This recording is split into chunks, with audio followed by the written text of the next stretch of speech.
اللہ الرحمن الرحیم۔ محترم ناظرین، حضرت صالح علیہ السلام کے اونٹنے اور نافرمان قوم کا واقعہ اور ساتھ میں ہمارا چینل بھی سبسکرائب کریں۔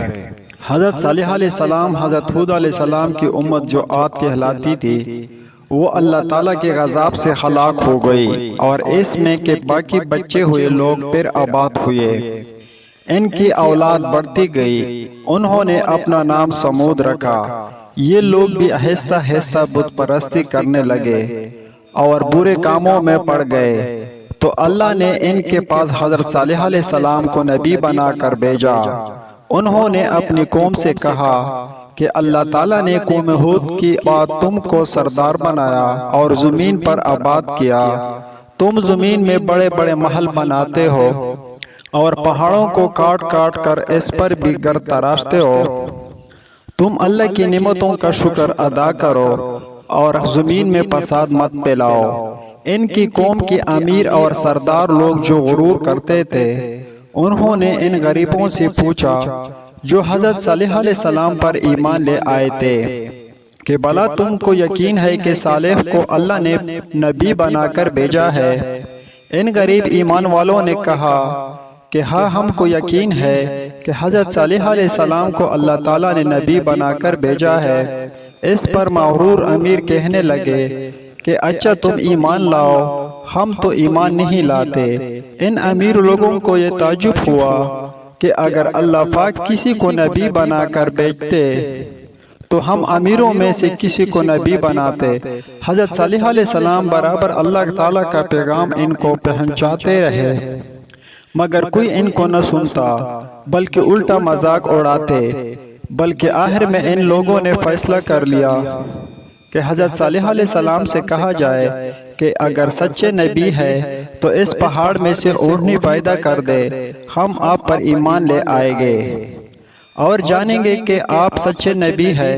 حضرت صالح علیہ السلام نے اللہ سے دعا کی، اللہ تو سب کچھ کر سکتے ہیں۔ اللہ تعالیٰ نے حضرت صالح علیہ السلام کی دعا قبول کی اور ایک پہاڑ سے اونٹنی کو پیدا کر دیا، لیکن ان کی قوم یہ سچائی دیکھنے کے بعد پھر بھی ایمان نہ لائی۔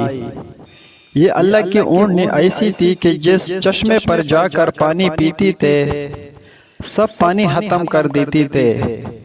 اب تو ان کی قوم کے لوگ اور بھی پریشان ہوئے۔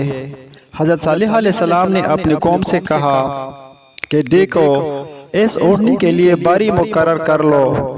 ایک روز تمہارے جانور چشمے سے پانی پیے اور ایک روز یہ اونٹنی پیے، لیکن دیکھو، اس کو بری نیت سے ہاتھ نہ لگانا، یعنی اس کو تکلیف نہ پہنچانا، ورنہ تمہارے حق میں اچھا نہ ہوگا۔ کچھ روز تک تو وہ اونٹنی کو حیرت سے دیکھتے رہے۔ ان کی قوم کی چند لوگوں نے مشورہ کر کے اونٹنی کو مار ڈالا۔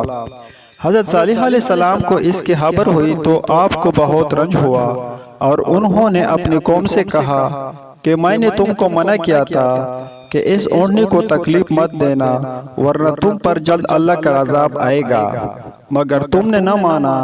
اب تم لوگ اپنے گھروں میں 3 روز اور مزے کر لو، اس کے بعد اللہ کا عذاب آئے گا جو تم سب کو ختم کر دے گا۔ چنانچہ ایسا ہی ہوا۔